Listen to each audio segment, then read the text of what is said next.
Hello everyone and welcome back. आज के class में हम एक शानदार टॉपिक अपॉर्चुनिटी कॉस्ट के बारे में पढ़ेंगे। ठीक है, तो ध्यान से सुनना मेरे बातों को। अपॉर्चुनिटी कॉस्ट एक मजेदार कॉन्सेप्ट है। मैं चेयर को साइड कर लेता हूं तुम्हें पढ़ाने के लिए। अब क्या होता है अपॉर्चुनिटी कॉस्ट, हम एक एग्जाम्पल के साथ पढ़ेंगे। सलमान भाई का एग्जाम्पल लेंगे, सबका भाई है सलमान भाई। ठीक है, आओ इसके एग्जाम्पल लेकर हम शुरू करते हैं अपॉर्चुनिटी कॉस्ट का कॉन्सेप्ट को। मान लो सलमान भाई के लिए रिश्ता आता है।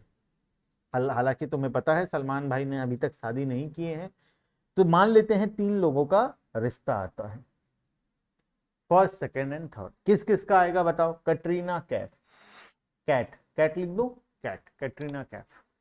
Second most famous Aishwarya Rai Bachchan. Aishwarya Rai Bachchan शादीशुदा है, लेकिन फिर भी मान लेते हैं कि रिश्ता आया है हमारे एग्जाम्पल पे, रियलिटी पे नहीं है, एग्जाम्पल पे। कटरीना कैफ ऑलरेडी शादी हो चुका है विक्की कौशल के साथ, फिर भी मान लेते हैं कटरीना कैफ का रिश्ता आया है हमारे सल्लू भाई के लिए। नेक्स्ट आया था हमारा ऐश्वर्या राय बच्चन, और तीसरा था जैकलीन। जैक लिख देता हूं, जैकलीन। ठीक है, जैकलीन का रिश्ता आता है। तीनों इंटरेस्टेड हैं शादी करने के लिए सल्लू भाई से। तुम बताओ सल्लू भाई कितने लोगों से शादी कर सकता है? हैं कितने लोगों से कर सकता है का क्या मतलब है सर? एक ही इंसान से कर सकता है। यस, सल्लू भाई इन तीनों में से किसी एक को चूज करेगा, है ना। मान लेते हैं ये रैंकिंग करता है, सभी के क्वालिटीज को, फीचर्स को लिखता है और बैठकर सोच समझ कर डिसीजन लेता है कि सबसे पहला ऑप्शन कटरीना को मिलेगा, सेकंड ऑप्शन जैकलीन को मिलेगा, और तीसरा ऑप्शन किसको मिलेगा? ऐश्वर्या राय बच्चन को मिलेगा। सबसे पहला ऑफर जाएगा कटरीना कैफ को, सेकंड जाएगा जैकलीन को, तीसरा जाएगा ऐश्वर्या राय बच्चन को। मान लेते हैं कि इसने ऑफर दिया कटरीना के पास। अगर कटरीना ने हां कर दिया, दोनों का रिश्ता फाइनल हो गया, तो क्या ये सेकंड ऑप्शन से शादी कर पाएगा? नहीं। क्या ये थर्ड ऑप्शन तक पहुंच पाएगा? नहीं। तो मुझे बताओ कटरीना कैफ से शादी करने के लिए उसे किसको छोड़ना पड़ा? 2 लोगों को छोड़ना पड़ा सर। ऐश्वर्या राय को भी छोड़ दिया और जैकलीन को भी छोड़ दिया कटरीना के चक्कर में। तो जब कटरीना के चक्कर में ये दोनों को छोड़ दिया, इनमें से नेक्स्ट बेस्ट कौन था? अगर कटरीना नहीं मिलती तो कौन किसके पास जाता?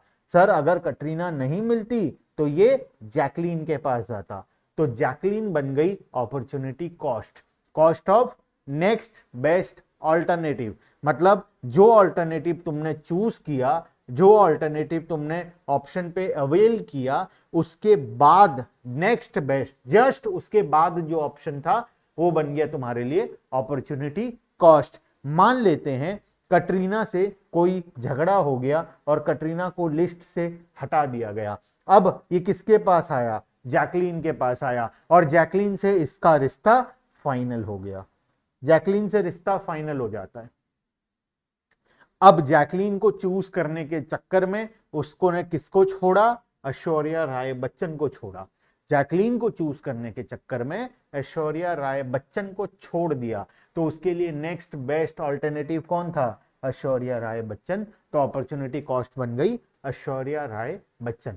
क्या सर हम इसे एग्जाम में लिख दें? ऐसा नहीं, ये एग्जाम में लिखने के लिए नहीं था, ये तुम्हारे समझने के लिए था। अब मैं एग्जाम में लिखने के लिए बताता हूं क्या लिख कर आओगे एग्जाम्पल में। मान लो मिस्टर ए को 2 जॉब ऑफर आता है।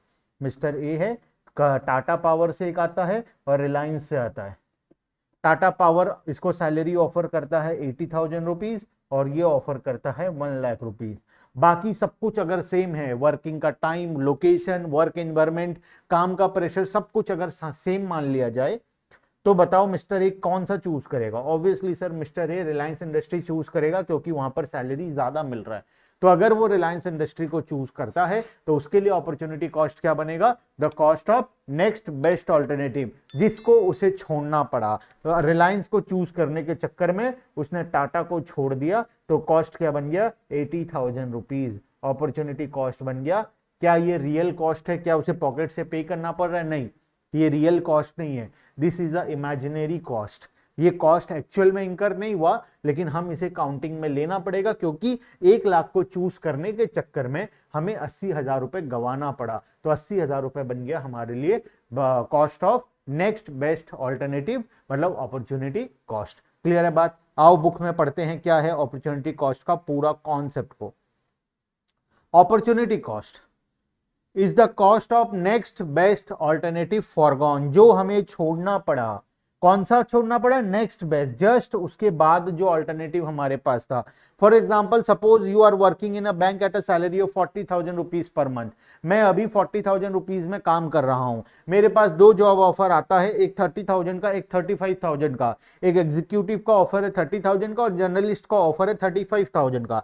In the given case the opportunity cost of working in a bank, obviously bank में सैलरी ज्यादा है तो मैं बैंक में काम कंटिन्यू करूंगा। तो बैंक में काम कंटिन्यू करने के लिए जो नेक्स्ट बेस्ट ऑल्टरनेटिव था, नेक्स्ट बेस्ट ऑल्टरनेटिव क्या था? 35,000। इसको मैं छोड़ दिया, जर्नलिस्ट के ऑफर को मैंने ठुकरा दिया, तो ये 35,000 बन गया मेरे लिए opportunity cost. In the given case the opportunity cost of working in a bank is the cost of next best alternative foregone, that is 35,000।